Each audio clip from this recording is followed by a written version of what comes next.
Hi, Amani here. I'm going to talk a bit about hiking and how to be what I call the best hiker. The best hiker gets to their destination feeling good, not being altitude sick, not getting heat exhaustion, and can enjoy the rest of their trip because they didn't kill themselves trying to get there. I always say, rest often, drink tons of water, stay hydrated. Don't push it. If you got to rest going over a steep ridge or something every 20 feet, then so be it. The last thing you want to do is push yourself to the limit just to get to your destination, and then for the first day and a half, 2 days, you feel like crap.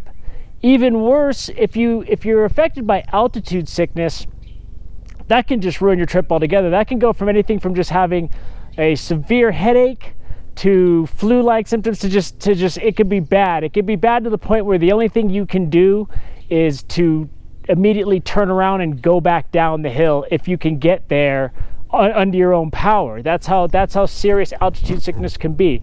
I mean, we're not at Mount Everest or anything like that, but when I'm backpacking the Eastern Sierras, you start hiking at 10,000 feet, and this is California for people that aren't in California. I start hiking in the Mount Whitney, the Golden Trout Wilderness, the John Muir Wilderness areas, where Mount Langley is, the 14,000 foot peaks that people like to hike.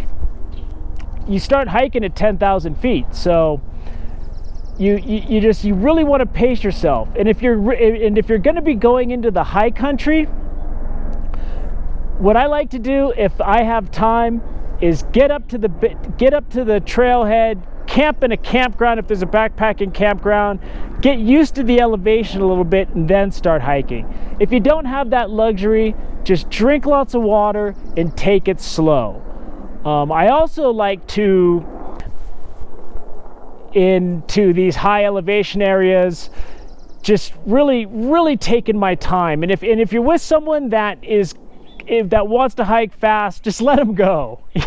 You might be the one that has to care for them when they get there and they're too sick to do anything. So the best thing is to just never take chances on pushing yourself to the limit. When I was younger, I was in North Yosemite, and I've talked about the 3 scary bear experiences I've had. This is number 3.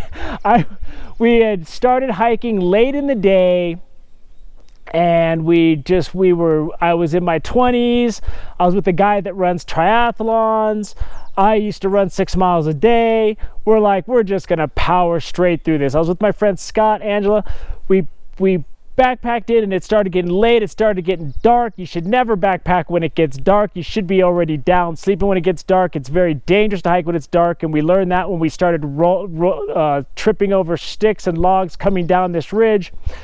So we get down to the bottom of this ridge. It's already gotten dark. Everybody is just exhausted. We had just hiked ourselves to exhaustion. It's a whole nother ball game when you're carrying 70 pounds on your back and you're crossing 7,000 foot ridges. It's a whole nother ball game than when you're at sea level. So we are just all exhausted. We're just like, we just got to stop, man. We're just going to lay down, and all of a sudden, because the area we're in was this glacier carved valley, so it was just all granite. All of a sudden we just hear this, and we all looked, and we shined a flashlight, and there was a big bear walking, and its claws were scraping on the granite. I'd never heard that before. It was terrifying, and we all just hunched together and we're screaming. We're like, get out of here! And the bear just walked, and it was looking at us, and it just kept walking by because it must have heard us coming in the dark, so it came to investigate. And when we shined the lights, you could see its eyes shining, and you could just hear its nails. That's a sound I never want to hear again. Bear claws scratching on all granite ground. So we'd hiked ourselves in that position. I mean, we just put ourselves in the worst kind of position. I mean, someone could have fallen and split their head open. We could have broken a leg. That's one of those things where what doesn't kill you makes you stronger, right? So don't ever push it. If it's getting late in the day, stop and sleep. What I always say is, if you can start hiking right when the sun is rising, that is always best. And always look on a map and see if you got to cross creeks, because if it's a year like this year when there's a lot of snow melt, those creeks are going to be bigger in the middle of the day when the sun's hitting those slopes and the snow's melting faster. So it's always safer to cross creeks when it's early in the morning. They're probably going to be at their lowest point. And what I would say to you when it comes to crossing rivers or creeks, if you look at something and you're not sure you can make it, don't do it. Live to hike another day. Take a left. Have a contingency plan. Don't risk your life for one trip, because you can grow old and you can go backpacking 100 more times, and you don't need to get to that one goal. If you can't make it safely, then that's just the way it is, man. You just got to stop. You don't want to push it. Whenever you go around creeks also, and you're crossing creeks and you're backpacking and you're kind of feeling things out, take your pack off, walk up to the water, see what's going on. If you see a rock that's wet, assume that it is slippery and you're going to fall and take a dump into the creek. The last thing you want to do, especially if it's late in the day, is fall in snow melt water and be in that situation. Another thing that is good to always observe is trail etiquette. And that would be whenever you're coming down the trail and there's other backpackers coming, I always like to step off of the trail and let them go by. It's just a courtesy thing. Sometimes I'll step off the trail, they'll step off the trail, and if you're old, you know those old Warner Brother cartoons when you have the two gophers? You go, after you, no, we'll go together. Well, you don't want that situation, so somebody's got to go. But long story short, I always use that as an excuse to stop and rest, so that always works good. Another thing, forget how you feel about stock and horses being used to go into the backcountry. They leave big piles of crap on the trail. I don't particularly care for it, but it is what it is. The time to dispute that and debate it isn't when you're on the trail and you see that there's a guy and a horse with 3 pack mules behind him and people he's guiding up into the mountains. What you want to do whenever there's stock coming is just get off the trail. Just step off the trail, give them a wide berth. I've never been kicked by a mule, but I'm assuming it sucks. And another thing you always got to think about is people sitting on a horse are way up there, and a lot of times the trail has a steep grade on one side. You don't want to be responsible for spooking a horse and sending somebody that's not an experienced horseback rider. They might just be renting, they might be paying to have this guide take them into the woods, so they're on the horse, so they're not really comfortable on the horse in the first place. Long story short, get off the trail, let the stock go by, just like the creeks. Live to hike another day. You know, if you want to go home and get in message boards or whatever and talk about how you don't like stock going into the backcountry, that's fine. Just the time to debate it is not on the trail. Another thing you want to do is stay on the trail. When you go, you're going to encounter things called switchbacks, and you don't want to cross-cut the trail. You don't want to cross-cut the switchbacks, because all that does is eventually puts more scars on the land. You want to keep the human impact as little as possible. You want to stay in the defined trail. If there's a log across the trail that you can't climb over safely, of course you got to go around it, and that's just that. It is what it is. You're not going to stop your trip because there's a log on the trail. Oh shucks, we got to go back.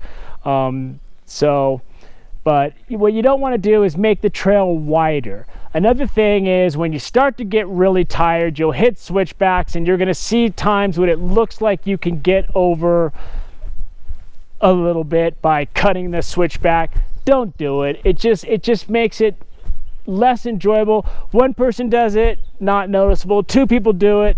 Over the course of years, all of a sudden, you got a wide trail. All of a sudden, the point of the switchback is gone. Switchbacks are when you go zigzag up a hill. And so it's just better to stay methodical, be patient, and just walk up the switchbacks, stay on the trail, and don't make the trail any bigger than it needs to be. The biggest thing you want to do when you're going into very special places like designated wilderness areas and national parks, you want to keep it as pristine as possible. The great thing about that place I talk about above Hetch Hetchy with a lot of bears is I went there in '88. I went there in the 90s, I went there in 2000. It's always exactly the same. And that's the awesome thing about the backcountry, and that's what makes it special. And I think it's a wonderful thing if we can keep these places as jewels of landscape for that in America, just real national treasures that not only we can enjoy, but generations down the road, 100 years from now, if the Union's still standing, can go and enjoy these same places and have the same experiences that people did back to the days when John Muir was first carving his paths through Yosemite and through the Kings Canyon area and all of these areas. So it's just, no matter what you're doing in the woods, just try to keep your impact smaller, and staying on the trail is one really good way to do it. It's really one way to keep the land from becoming more scarred than it needs to be. So I'm not trying to preach to you. I'm just trying to make you a little bit more informed in about, you know, how to be a good neighbor in the woods, how to be courteous to others on the trail, how to yield the passageway, and how to not get kicked in the face by a mule, because that would not be a good situation. So maybe I'll do some hiking, and we'll talk about some things on the trail as I'm going along. So I hope that this was useful, and happy hiking.